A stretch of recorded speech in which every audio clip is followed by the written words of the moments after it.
O nosso assunto de hoje, então, é a saúde emocional da mulher madura e os fatores de proteção à saúde da mulher, né? Nós vamos ver aqui, mais no finalzinho da live, alguns fatores que eu vou elencar que protegem a saúde da mulher, a saúde emocional, que podem evitar que a saúde emocional da mulher desça ladeira abaixo, né?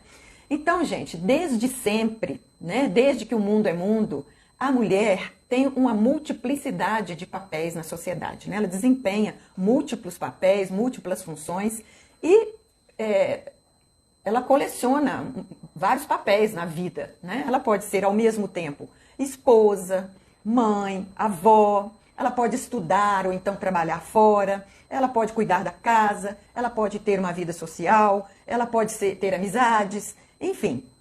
Todos esses papéis tornam a vida da mulher, tornam a rotina da mulher muito cheia, muito carregada, né, de tantas demandas e tantas solicitações que ela tem de todos os lados. Então, para atender a todas essas funções, todos esses papéis que a mulher desempenha, é muito comum ela ficar dando atenção aos outros, cuidando dos outros e esquecendo dos cuidados com a própria saúde, tá? Isso é muito comum mesmo de acontecer. Então, gente, como se não bastasse, né, a mulher ter que fazer todos esses malabarismos para se equilibrar nessas múltiplas funções que eu acabei de falar, ela ainda é submetida a diversos fatores estressores. Esses fatores estressores, eles podem ser de caráter psicológico, podem ser de caráter físico, podem ser de caráter social, como, por exemplo, o medo da violência, o medo do abuso, etc. E isso, logicamente, prejudica a manutenção da estabilidade emocional da mulher, ok? Então, dessa forma, mesmo que o ambiente externo da mulher esteja organizado e bem cuidado, pode acontecer que o ambiente interno da mulher esteja extremamente adoecido. Olha, problemas psicológicos, ansiedade, depressão, insônia, distúrbios alimentares, transtornos associados ao ciclo reprodutivo da mulher são alguns exemplos desse adoecimento que eu estou falando, esse adoecimento emocional. Então, vou falar aqui agora para vocês os fatores agravantes do adoecimento psicológico, para o adoecimento psicológico das mulheres, tá? Então, se você está aí com seu caderno e a sua canetinha na mão para anotar, vou falar aqui 5 fatores agravantes, né, que potencializam o adoecimento psicológico da mulher. O primeiro fator são as questões estruturais da sociedade, como a questão de atribuir as tarefas domésticas inteiramente à mulher, né? Jogar nas costas da mulher as tarefas domésticas, contribuindo então para que ela tenha uma jornada diária repetitiva, estressante e obrigando ela a fazer verdadeiros malabarismos para dar conta de estudar, trabalhar, cuidar da família, cuidar da casa e ainda cuidar de si mesma, né? Então são as questões, a forma como a nossa sociedade machista ainda está estruturada. Nós estamos melhorando, estamos caminhando para melhorar isso, mas nós ainda temos muitos traços dessa sociedade patriarcal antiga que joga nas costas da mulher grande parte das tarefas domésticas, tarefas com as crianças, de educar, de levar na escola, cuidar da saúde das crianças, do bem-estar, etc. Segundo fator agravante do adoecimento psicológico é a falta de momentos de lazer e descanso.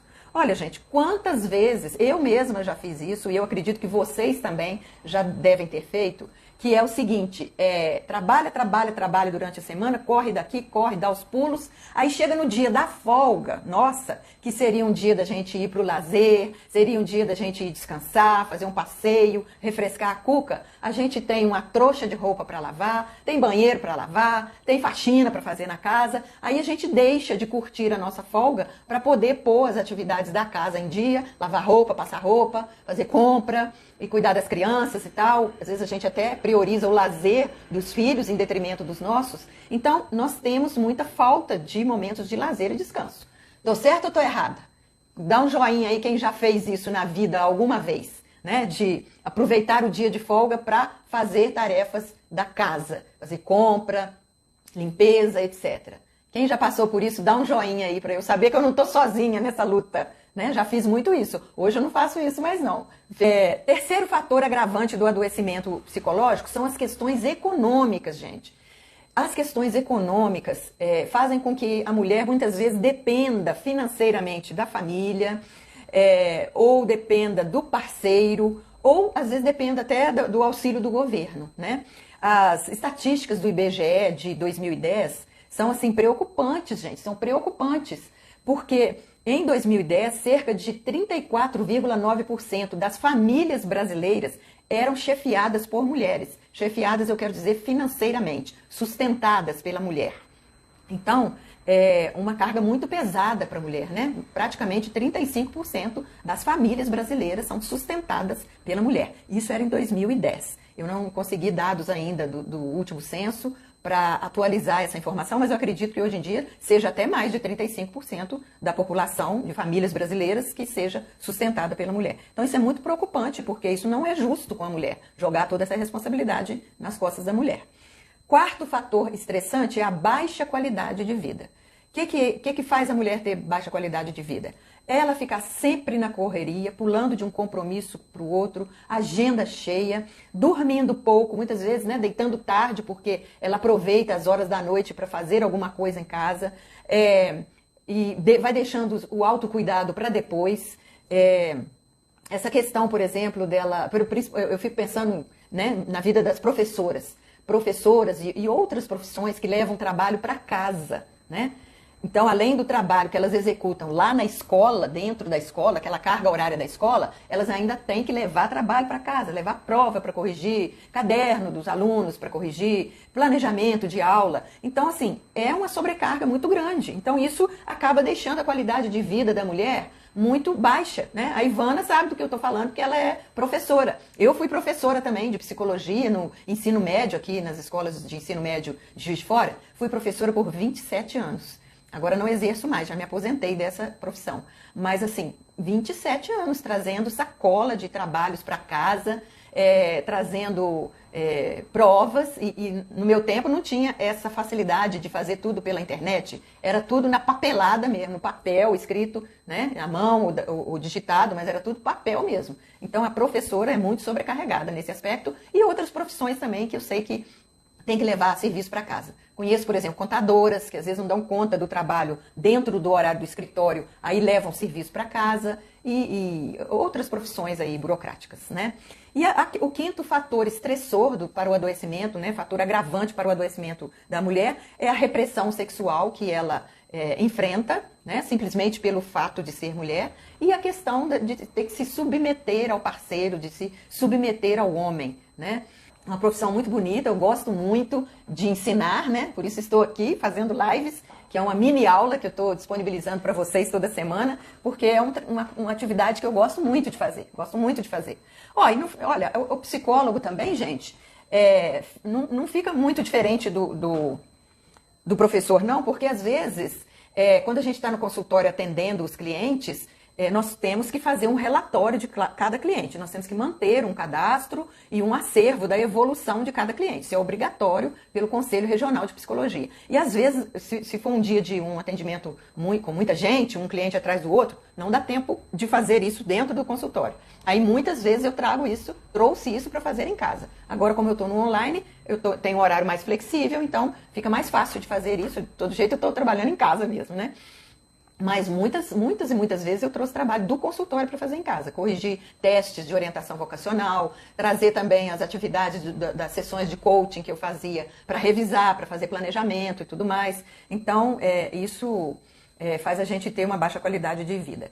Então, além desses fatores agravantes que eu citei para você, soma a isso, né? Agora é uma adição, uma operação matemática, soma a isso os processos hormonais biológicos da mulher, que são só nossos, né? O homem não passa por isso. Aquelas oscilações hormonais que nós temos, que com certeza afetam a saúde mental das mulheres. Desde a menarca, que é a primeira menstruação, até após a menopausa, a mulher experimenta diversas oscilações de humor, diversas alterações ligadas especificamente as flutuações dos níveis de hormônio feminino, né, do estrogênio e da progesterona. E isso causa, por exemplo, a TPM, as variações de humor que a mulher tem durante o ciclo mensal dela, a ansiedade perinatal, né, e pós-natal também, muitas vezes a depressão pós-parto, a irritabilidade, a insônia e outros sintomas antes, durante e depois da menopausa, né, na perimenopausa, naquele entorno da menopausa. Então, gente, vai somando, né, esses fatores agravantes, mas as alterações hormonais.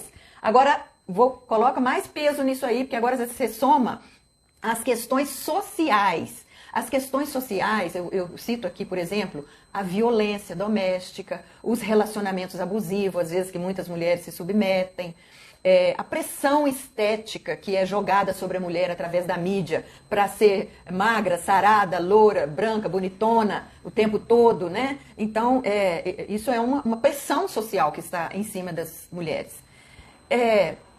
Existe uma diferença, isso aí nós temos que estar atenta para isso, gente. Eu estou falando, para quem está chegando agora, eu estou falando, então, dos fatores agravantes para o adoecimento psicológico da mulher. Falei para somar aos fatores agravantes as questões hormonais e somar a isso tudo as questões sociais, né, as pressões sociais que a mulher enfrenta.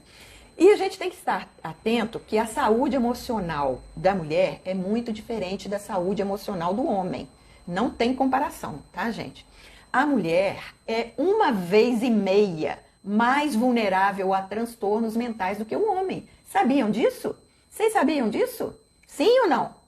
Responde aí, quem sabia disso? A mulher é 1,5 vezes mais vulnerável aos transtornos mentais do que o homem. Principalmente devido ao seu ciclo reprodutivo e a essa questão das oscilações hormonais que eu falei para você, que a gente enfrenta e que o homem não tem isso. O homem tem aí a questão hormonal dele, né? Assim, estável, é aquela linha reta que vai até a andropausa, lá na velhice. Agora, a mulher não, a mulher é o sobe e desce, o gráfico, né, das variações hormonais da mulher é aquele sobe e desce. Pois é, para quem não sabia, é assim, a mulher ela está mais vulnerável a ter problemas emocionais do que os homens, né? Então, gente, estatisticamente, isso já está comprovado estatisticamente, tá? Então, os transtornos mentais estão entre as 10 causas mais comuns de incapacitação no mundo, de razões pelas quais a mulher deixa de trabalhar, né? Deixa de ser produtiva. Então, em primeiro lugar, né, no aspecto de transtorno mental, o primeiro transtorno que afasta a mulher do trabalho é a depressão, tá? 13% dos afastamentos de trabalho da mulher são por causa da depressão. Em segundo lugar, a segunda causa de afastamento da mulher do trabalho é o alcoolismo, gente. Imaginem, 7% dos afastamentos de trabalho da mulher são por causa de alcoolismo. Em terceiro lugar vem a esquizofrenia, que é um transtorno mental também que afasta a mulher do trabalho, 4%. E em quarto lugar vem o transtorno bipolar, que é 3% das mulheres que se afastam do trabalho, e 2% das mulheres que se afastam por causa de TOC, né? Transtorno obsessivo compulsivo. Então, nós temos que ter essa consciência de que a saúde mental da mulher é diferente da do homem, porque nós precisamos de cuidar de acordo com as nossas demandas, com as nossas necessidades. Olha, no caso da depressão, eu acho que vale a pena depois um dia eu fazer uma live só sobre a depressão feminina. Depressão na menopausa, etc. Porque a depressão afeta 2 vezes mais as mulheres do que os homens. Então, a mulher ela tem mais vulnerabilidade à depressão do que o homem. Então, é um assunto que eu entendo que interessa, né? Se vocês quiserem que eu faça um dia aqui uma live só sobre depressão da mulher, eu faço, porque eu tenho também dados estatísticos sobre isso e trabalho voltado para a mulher. No caso do suicídio, gente, nos últimos 10 anos, o suicídio feminino aumentou em 50%. Isso é muito preocupante. O suicídio é mais incidente entre as mulheres do que os homens. Inclusive, existe uma estatística que mostra que as mulheres tentam mais o suicídio do que os homens. Nem todas conseguem chegar à execução, a finalizar a sua vida mesmo. Agora, os homens tentam menos, mas quando tentam, eles executam mais, eles chegam a tirar sua vida com mais eficácia, digamos assim, do que as mulheres, né? Então, e o suicídio entre as mulheres acontece muito, né? Estatisticamente falando, entre as domésticas, entre as donas de casa e entre as estudantes. São as 3 categorias que estão mais na lista, né, das estatísticas do suicídio. Então, nós temos assim, para a questão do suicídio também, nós temos os fatores que agravam, que tornam esse cenário do suicídio mais preocupante, que é a sociedade machista que nós vivemos, a misoginia, né? Para quem não sabe o que é misoginia, é a discriminação da mulher pelo fato dela ser mulher, né? Ela é discriminada simplesmente pelo fato dela ser mulher, a violência doméstica, o estilo de vida fechado e recluso, com pouco contato social, mulheres que sofrem abuso físico e psicológico. Então, isso torna a questão do suicídio um cenário mais preocupante na população feminina. E os transtornos mentais que são mais comuns para as mulheres em relação aos homens o que ganha, né? O que está em primeiro lugar, que ganha é o distúrbio, o humor depressivo ansioso. É uma mistura de depressão com ansiedade, tá? As duas coisas caminhando juntas. E os sintomas, né, desse transtorno depressivo ansioso é nervosismo, irritabilidade, preocupação excessiva, estresse, tristeza, choro fácil e sem motivo aparente. E além disso tudo, tem também os sintomas somáticos, sintomas físicos. Aqueles sintomas que o médico fala que são de fundo emocional, que você faz exames e ele não detecta nada físico que justifique aqueles sintomas. Vou citar aqui alguns sintomas. Fraqueza, dores diversas, né? Dores pelo corpo, dor de estômago, dor de cabeça, fibromialgia, está muito associado à depressão, ao humor depressivo. Enfim, dores sem uma causa orgânica comprovada. Outro sintoma somático, insônia, crises alérgicas de toda a natureza, né? Alergia na pele, alergia no aparelho respiratório, qualquer tipo de crise alérgica. Cansaço e desânimo, né? Esse é o pacote de sintomas do humor depressivo ansioso, que é o número 1 entre as mulheres. É o mais comum. Eu atendo muitos casos desses no consultório, muitos casos de mulheres, né, de todas as idades, que estão enfrentando ou já enfrentaram algum dia algum episódio de depressão misturada com ansiedade, né? Agora, quando a mulher tem só ansiedade, os sintomas mais comuns são as fobias, né? Tipo também um pânico, né? Por exemplo, tem muita mulher que tem fobia de animais, fobia de altura, fobia de tempestade, de lugares fechados, ou mesmo de lugar aberto, né? De lugar... sair numa rua aberta, andar numa avenida. Tem muita mulher que tem essa fobia também. A Ana Maria Carvalho está perguntando, perda da memória também? Perda da memória também está associada ao humor depressivo. Nossa, você lembrou bem, a memória é uma das coisas que começa a falhar. É um dos sinais da depressão, né? É a falha da memória, né? A memória começa a falhar. Então, eu quero trazer para vocês aqui alguns fatores de proteção para a saúde mental das mulheres. Porque, então, né, já sabendo que nós somos mais vulneráveis a transtornos mentais do que os homens, e já sabendo que nós temos um peso da questão hormonal, das questões sociais, das questões pessoais, das histórias familiares pessoais também, nós temos que buscar esses fatores protetores da nossa saúde mental, né? Nós temos que buscar esses fatores protetores e ter consciência disso, ter conhecimento disso, porque a informação liberta, gente, hein? O conhecimento, ele é libertador. A partir do momento que você tem conhecimento, você já não é mais uma pessoa ignorante, você não pode dizer que não sabia, né? Então, se você está com a sua caneta e com o seu caderninho aí para anotar, agora é a hora de você anotar os fatores que podem colaborar para proteger a saúde emocional da mulher. Então, estão apostos aí, gente? Posso falar os fatores para vocês anotarem e colocarem em prática na vida de vocês? É para pôr em prática, gente, não é só para ficar no papel, não. É uma coisa para você incluir no seu estilo de vida, você colocar no seu estilo de vida.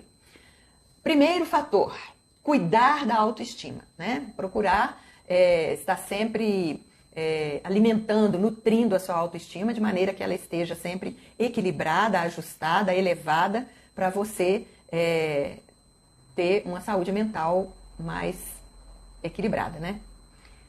Segundo fator, desenvolver resiliência emocional, né? Desenvolver aquela flexibilidade do bambu que enverga, mas não quebra. O vento vem, vocês já viram um bambuzal quando está numa tempestade ou numa ventania? Ele enverga para lá, enverga para cá, gira, mas não quebra. Isso é resiliência. Então nós temos que procurar desenvolver isso emocionalmente, de forma que nós sejamos capazes de contornar situações adversas, problemas que aparecem na nossa vida, que não para de aparecer, cada semana é uma coisa diferente, que nós possamos contornar esses problemas com serenidade, com clareza, com equilíbrio e, às vezes, até buscando ajuda profissional, se for o caso, se for necessário, né? Tem situações em que, para a gente desenvolver essa resiliência e criar essa força emocional, a gente precisa de um apoio profissional, tá?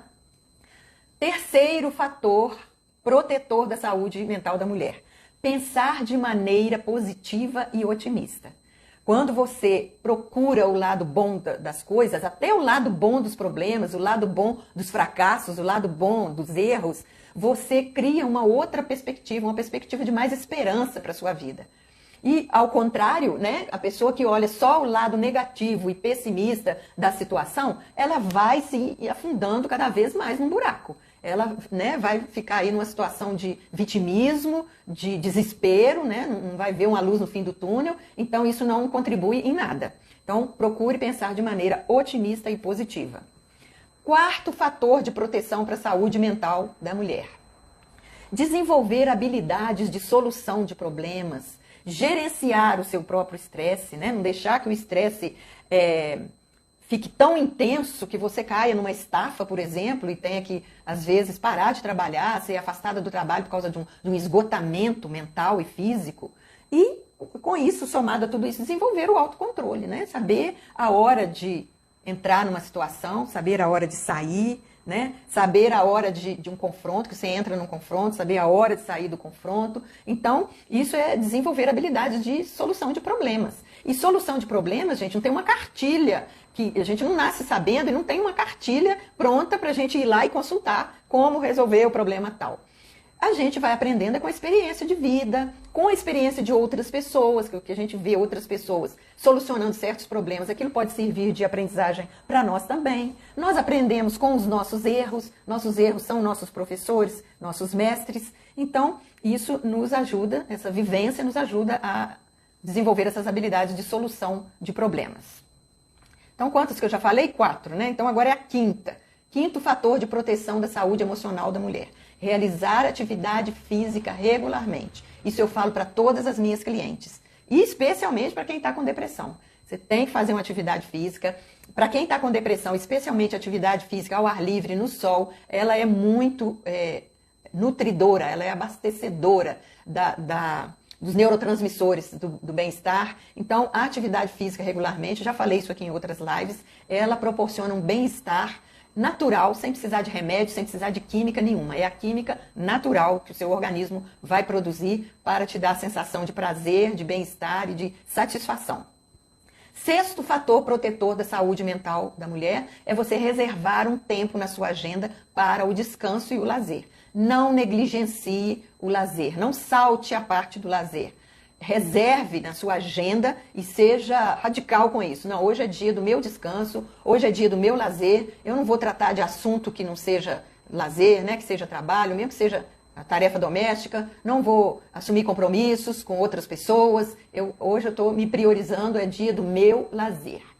Deixa isso para depois, não. Bota isso realmente na sua agenda de 2023, coloque uma meta execuível, uma meta realista que você vai conseguir realizar, porque não adianta nada também você estabelecer uma meta inalcançável, porque você vai olhar para aquela meta, não vai conseguir chegar nela, e aí vai ficar frustrada e vai desanimar e acaba chutando balde. Então coloca metas menores, mais realizáveis, mais fáceis de serem realizadas, e depois, durante o ano, você vai reajustando e aumentando o padrão dessas metas aí para você conseguir mais resultado, tá? 5, 6, sétima, deixa eu ver se é sétima, 1, 2, 3, 4, 5, 6, sétimo fator de proteção da saúde emocional da mulher: buscar realização pessoal e profissional, tá?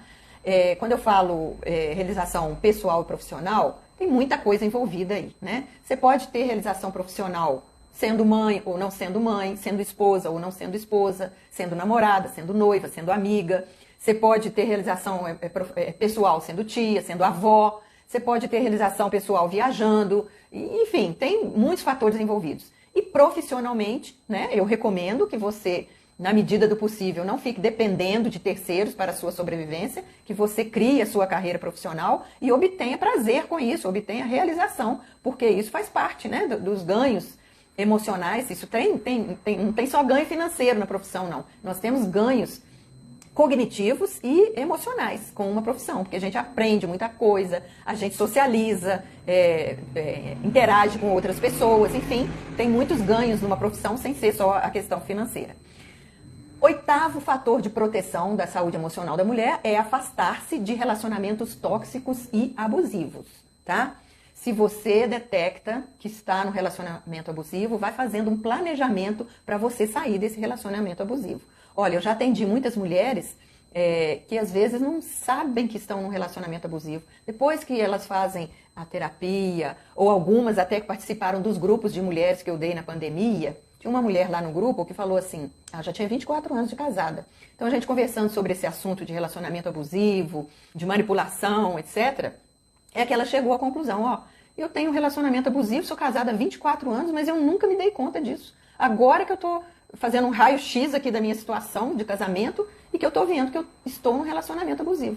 Então, assim, muitas mulheres nem têm consciência desse relacionamento abusivo.